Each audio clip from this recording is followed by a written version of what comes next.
There's a twofold problem. One problem has to do with the way in which society and government respond, i.e., if you have a media, and a significant number of media, that only focuses on extremism and doesn't cover mainstream. There's a study done by a group called Media Tenor, which is based in Europe, and they looked at Europe and America in terms of mainstream television stations, etc. And one of the things that you see over a period of a decade or two is how the number of positive stories, if you will, or if you will, mainstream stories, remains at something like 0.01%. It goes nowhere all these years later, whereas the number of negative stories goes up incrementally. So that's one. Number two, the extent to which social media, a good chunk of social media, is very anti-Muslim. I mean, you have all kinds of anti-Muslim websites. A study by the Center for American Progress in D.C., they looked at a 10-year period in which it was discovered that 7 major philanthropic organizations, if you looked at who they gave money to, not whether or not they knew what was going to happen with it. In some cases, you could be pretty sure they did, but in other cases, you couldn't.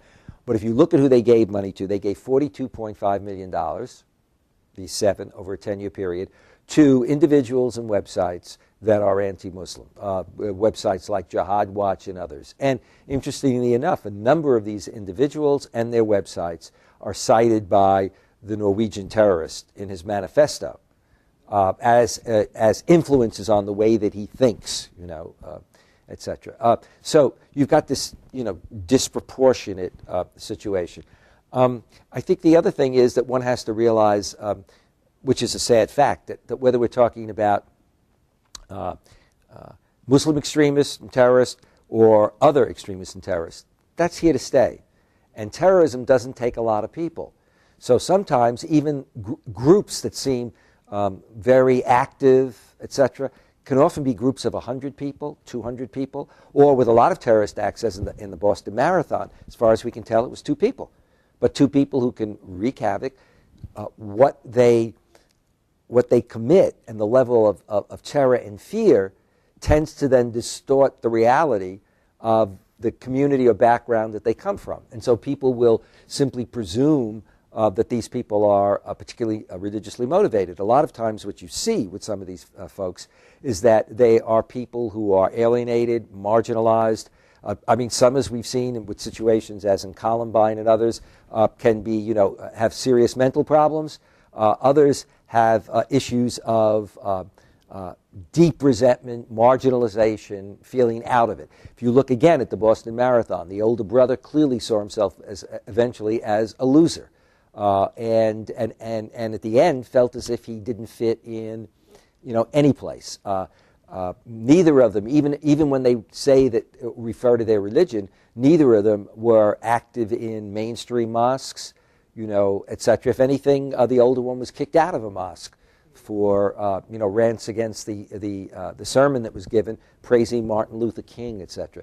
So it's trying to understand it really means you have to look at individuals, and you have to understand that often what drives them are psychological or political and economic feelings of marginalization, and then they may appeal to religion, but the question is, what are they appealing to? The Ku Klux Klan was influenced by Christianity.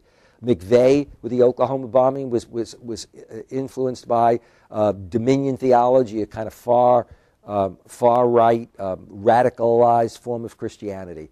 But when we deal with those groups, we don't think of it that way. The Center for Poverty and Law issued a report recently looking at the growth of extremism in the country.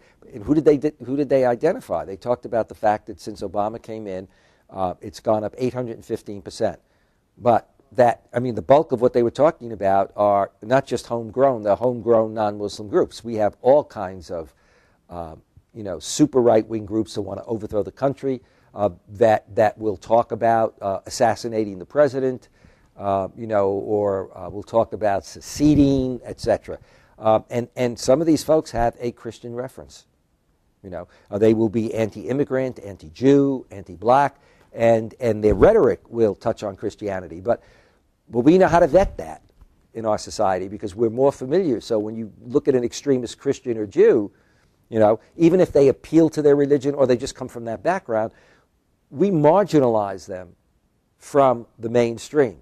We don't say, there go those Christians and Jews. So we don't apply what I would call a collective guilt. I think when it comes to Muslims, there's that reaction. Something happens in Boston. We've already had attacks on people after that, on Muslims after that, in which the rhetoric is where people are striking out because they see somebody as a Muslim. Not they see somebody as somebody who is hanging out with this extremist. It's that if you belong to this religion, you don't belong here. You should get out of the country. And I might not only say you have to get out of the country, but there will be physical aggression.